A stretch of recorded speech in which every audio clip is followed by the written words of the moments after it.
Passes on sale now at tcm.com/festival.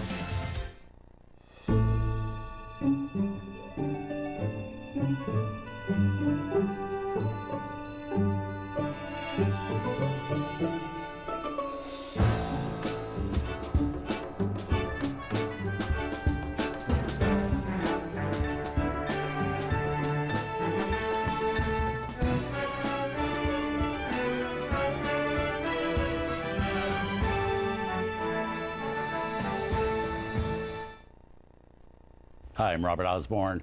Our salute to Steve McQueen continues now with a film that was one of his own personal favorites of all the movies he made.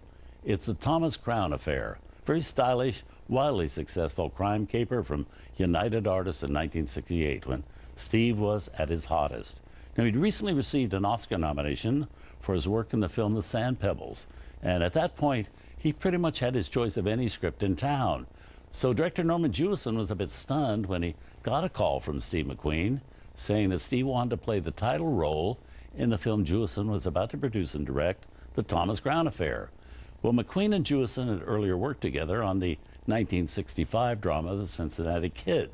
Steve that time playing a role that was really perfect for him, very rough around the edges, card sharp. But this role of Thomas Crown that he wanted to play seemed to be way out of his comfort zone, and certainly a zone he'd never been in before. Thomas Crown is an Ivy League educated millionaire who wears custom tailored suits and drinks exotic brandy. Steve usually wore an old sweatshirt and had a beer in his hand. But there was obviously something about the role that Steve McQueen identified with. Maybe it was the challenge of playing somebody so radically different from himself. Anyway, Norman Jewison had envisioned Sean Connery for the role, but McQueen as Thomas Crown intrigued him, and later in the completed film, intrigued everybody.